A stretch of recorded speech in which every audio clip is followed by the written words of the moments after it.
Hello दोस्तों, welcome to बनाएंगे topper. बनाएंगे टॉपर के आज के इस वीडियो में हम आपसे बात करेंगे कि क्लास 10th जो इंग्लिश है उसको पढ़ने का बेस्ट तरीका क्या है। इस पर आज चर्चा करेंगे और साथ ही साथ मैंने पिछला वीडियो बता दिया है कि आपका क्लास 10 2022-23 का जो सिलेबस है इंग्लिश का उसके बारे में मैंने बता दिया है। लिंक डिस्क्रिप्शन में मिल जाएगा, आई बटन पे आ जाएगा, आप वहां पर देख लेना। तो सबसे पहली बात आती है कि इंग्लिश को हम पढ़े कैसे। देखो, आपके जो इंग्लिश होती है, इंग्लिश के अंदर कितने जो है पार्ट्स होते हैं। पहली बात तो एक प्रोज का होता है, एक पोएट्री का होता है, एक सप्लीमेंट्री का होता है। तो यहाँ पर हुआ एक प्रोज का और ये हुआ पोएट्री का और एक हुआ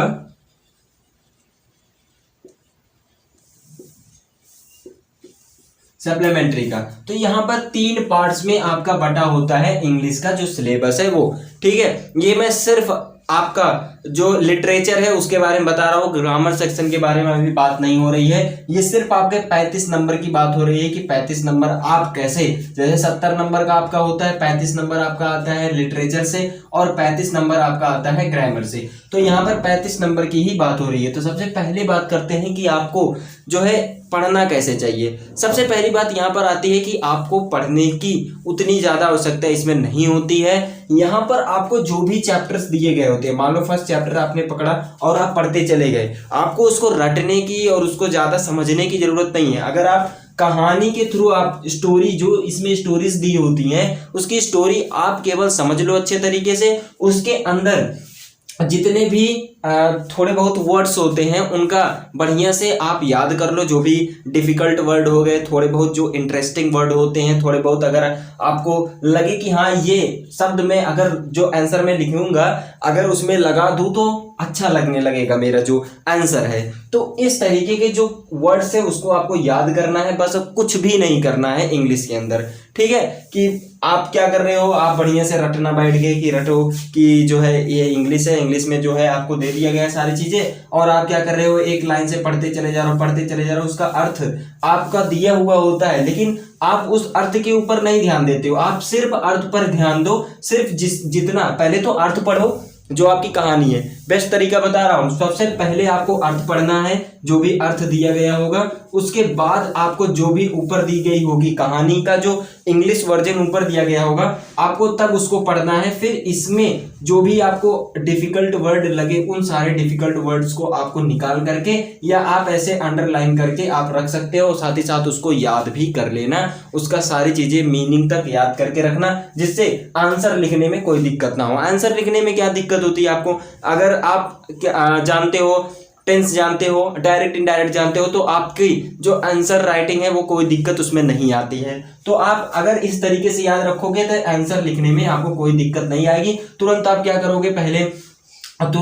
क्या करोगे, सबसे पहले आप क्या करोगे, जो भी क्वेश्चन दिया गया होगा उसका सबसे पहले आप मीनिंग निकालोगे। उसके बाद फिर जो है तुरंत आप आंसर को करना स्टार्ट कर दोगे। मीनिंग से ही आप आंसर करना स्टार्ट करोगे और कुछ भी इसमें तरीका नहीं है, यही बेस्ट तरीका है। आगे बात करते हैं कि बहुत से लोगों के मन में ये होता है कि हम पहले प्रोज करें कि पोएट्री करें कि पहले सप्लीमेंट्री ही कर लें। देखो, कुछ भी नहीं है। ठीक, अगर देखो कुछ टीचर्स ऐसे होते हैं, देखो मैं 3 टाइप के टीचर के बताता हूं। यहाँ पर सबसे पहले वो क्या करेंगे, प्रोज पूरा खत्म कर देंगे। पहले टीचर ऐसे होते हैं या पोएट्री खत्म कर देंगे या सप्लीमेंट्री को खत्म कर देंगे। कुछ टीचर ऐसे होंगे जो एक तरफ से क्या करेंगे, प्रोज पोएट्री खत्म कर देंगे, उसके बाद सप्लीमेंट्री को खत्म करेंगे।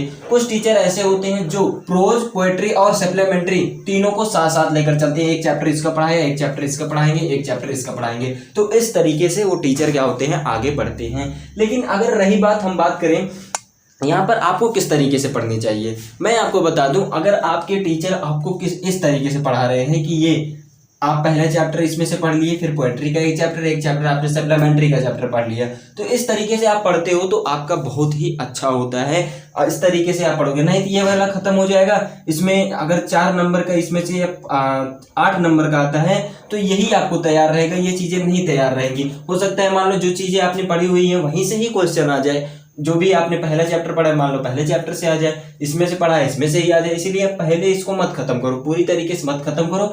एक चैप्टर इसमें से खत्म करो, एक इसमें से, एक इसमें से। तो इस तरीके से अगर आप करोगे तो प्रोज पोएट्री सप्लीमेंट्री आपकी पूरी तरीके से खत्म हो जाएगी। आपको सिर्फ कहानी याद रखनी है, ये चीजें मैंने आपको बता दी। और आपको अगर किताब के बारे में सीखना है, किताब के बारे में देखना है कि मेरा बुक क्या कह रहा है, तो आपके बुक में सबसे पहले दिया है प्रीफेस करके, ठीक है, प्रीफेस करके आपके सबसे पहला ही, जैसे आप बुक खोलोगे पहले आपके क्लास 12 ऐसा कुछ लिखा रहेगा एनसीईआरटी करके, उसके बाद वाला जो आपका पेज है उस पेज में आपको जो है प्रीफेस करके आपका एक हेडिंग दिया है, उसको आप देखोगे तो आपको उसमें समझ में आएगा कि उस किताब का मीनिंग कैसे है, मीनिंग क्या कह रहा है ये किताब, ठीक है, किस तरीके से आपको पढ़ना है, वो सारी चीजें आपको उसमें मिल जाएगी। तो इस तरीके से करना है।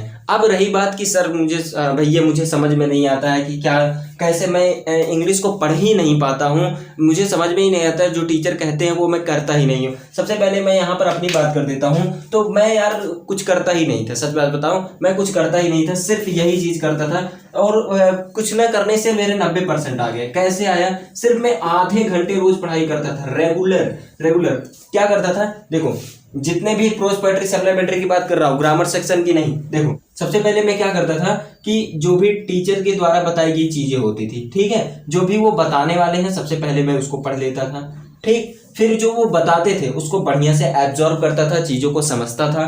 फिर जैसे ही घर आता था उन सारी चीजों को मैं रिवाइज कर लेता था, सारी चीजों को पढ़ लेता था, ठीक। तो यहां से मेरा कितनी बार रिवीजन हुआ? 1 2 3 बार। तो जब मैं पढ़ करके जाता था तो जो चीजें होती थी, जो चीजें मैंने इसमें समझी हुई होती थी, सर जब बताते थे थोड़ी बहुत चीजें नहीं समझ में आई होती थी तो यहाँ पर समझ में आ जाती थी, फिर आकर के उसको मैं क्लियर कर लेता था चीजों को, ठीक। बाकी अब फिर जब घर जाता था तो पूरे चीजों को फिर से जो भी आगे सर पढ़ाने वाले हैं इसको पढ़ने के बाद जस्ट तुरंत चाहे समझ में आए चाहे ना आए मैं फिर पढ़ लेता था। यही जो स्ट्रैटेजी है, यही जो तरीका है, इस तरीके से आप करोगे तभी आपका जा करके पूरा जो चैप्टर है, क्योंकि 32 चैप्टर है आपके और खत्म नहीं हो पाते हैं, ठीक है। टीचर्स आपको नहीं भी पढ़ा रहे हैं तो मैंने चैनल का सारी चीजें बता दी हैं कि आप इन चैनल से पढ़ो। थोड़े बहुत पैसे लग जाएंगे यार, कोई दिक्कत नहीं है, थोड़े बहुत पैसे अगर 200-400 रुपए वो ले रहे हैं ऑनलाइन फीस, तो आप क्या करोगे, अगर ले लोगे ना तो ये 32 चैप्टर आपके ऑनलाइन ही खत्म होने वाले हैं, क्योंकि स्कूल में टीचर अच्छे तरीके से आपको पूरी तरीके से नहीं खत्म करा पाते हैं। कुछ ही ऐसे कॉलेज होते हैं जहां पर आपको सारी चीजें खत्म हो जाती हैं, लेकिन बहुत से ऐसे होते हैं जहां पर खत्म नहीं होता है। इसीलिए कह रहा हूं कि आपको ऑनलाइन ही ज्यादा करके इस सब को पढ़ना है, क्योंकि अगर आपको बेस्ट मार्क्स लेकर आना है भैया, हिंदी और इंग्लिश पर आपको ज्यादा जोर देना पड़ेगा।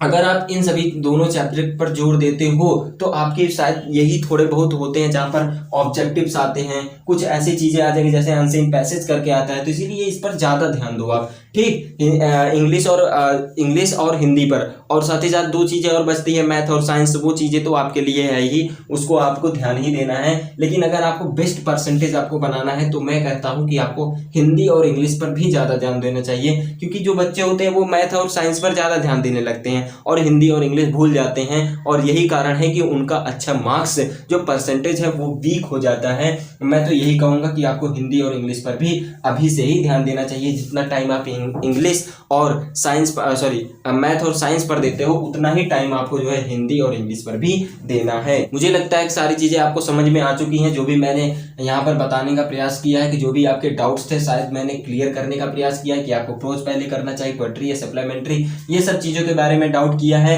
डाउट क्लियर किया है, और साथ ही साथ कैसे पढ़ें, कैसे हम इस 35 मार्क्स को अचीव करना है। भाई मैंने पिछले वीडियो में ये बता दिया था कि भाई आपके पास 32 चैप्टर हैं, अगर आप 1 नंबर लेना चाहते हो तो आपके पूरे 1 मार्क्स आपको 35 नंबर का आता है, और 32 चैप्टर्स हैं। अगर आप एक चैप्टर को मान के चलो, अगर आप 1 चैप्टर पढ़ते हो तो आपको 1 नंबर बनता है, तो इसी तरीके से आपके 35 चैप्टर कुल हुए तो आपको जो है एवरेज मान करके चलोगे तो आपका 1 चैप्टर 1 नंबर का होता है। तो इसीलिए आपको मेहनत करनी पड़ेगी भाई साहब, जितना आपने मैथ और साइंस में किया उतनी ही मेहनत यहाँ पर भी आपको करनी पड़ेगी। तो चलिए आज के लिए इतना ही, मुझे लगता है सारी चीजें आपको क्लियर हो गई है, जितनी भी डाउट्स हैं, इंग्लिश कैसे पढ़ें, ये सारी चीजें मैंने क्लियर कर दी हैं, ठीक है। तो आज के लिए इतना ही, thank you, have a nice day, वंदे मातरम, जय हिंद।